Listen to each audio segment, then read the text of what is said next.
Реджеп Таип Ердоган или Кемал Киличдароглу беше денешната дилема за околу 64 милиони луѓе со право на глас во вториот круг на претседателските избори во Турција. Трката за шеф на државата беше првично закажана за 28 јуни, но катастрофалните земјотреси што го погодија југот на земјата во февруари беа причина за Ердоган да потпише декрет во март и да ги спои со парламентарните избори на 16 мај. Ердоган влезе во изборната трка како кандидат на така наречениот Народен сојуз, коалиција на неговата партија на правдата и развојот и неколку десничарски субјекти на турската политичка сцена. Со Турција владее цели 20 години, од кои 11 како премиер, а од 2014 година како претседател. Пред да ги извршува државничките функции, беше градоначалник на родниот Истанбул од 1994 до 1998 година. Се зафати со институционална трансформација на земјата во раните години на 21 век и особено по 2010 година. Реформите му донесоа голема популарност кај електоратот, особено меѓу неговите симпатизери кои велат дека животот им станал подобар. Во домашната сцена ужива репутација на државник кој се изборил за посилна Турција на меѓународната сцена и за зголемување на незиното влијание.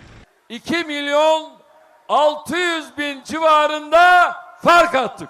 Kesin sonuçların çıkmasıyla bu rakamın çok daha yükseleceğine inanıyorum. Последните 18 месеци сепак бележи пат на популарноста поради криза на националната економија. Обвинете за кршење на опозицијските групи, иако симпатизерите на владата ги сметаат таквите негови постапки за неопходни, во изборната програма вети продолжување на претседателскиот систем, кој е воведен во 2018 година по референдумот што го распиша една година претходно, за привлекување на гласови, понуди и пониски каматни стапки, како и силна и независна Турција со влијание во поширокиот регион.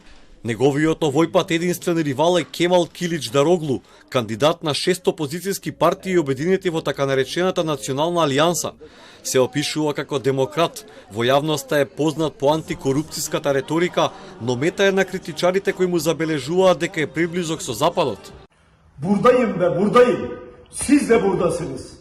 Vallahi de billahi de sonuna kadar mücadele edeceğim. Buradayım. Беше начело на Републиканската народна партија на левиот центар во повеќе од 10 години на изборни порази во низа. Според критичарите, токму тие изборни порази покажуваат дека не е доволно силен да го порази Ердоган и да застане на чело на Турција. Пред да навлезе подлабоко во политиката, беше експерт во Министерството за финансии, а најголем дел од последната деценија на 20 век беше начело на Турскиот институт за социјално осигурување. Адут во предизборната кампања му беа ветувањата за враќање на силен парламентарен систем, решавање на курдското прашање, враќање на сириските бегалци и приближување на земјата до Европската унија и Соединетите Американски држави. Ердоган во првиот круг на изборите на 16 мај освои 49,52% од гласовите, потошно 27 милиони 733,837 гласови, или околу 2,5 милиони повеќе од Киличдароглу. Меѓу двата изборни круга доби поддршка и од Синан Оган. Кандидатот на Алијансата АТА не успеа да влезе во финале, па упати јавен повик до своите гласачи за денеска да гласаат за Ердоган. Тоа требаше да представува голем ветер во грб за него и дополнителен проблем за кандидатот на опозицијата, кој онака влезе со минус во конечното соочување со актуелниот претседател, за кое клучните изборни прашања беа состојбата на економијата, смртоносните земјотреси, одливот на мозоци, вредностите и идентитетот, демократијата и бегалците.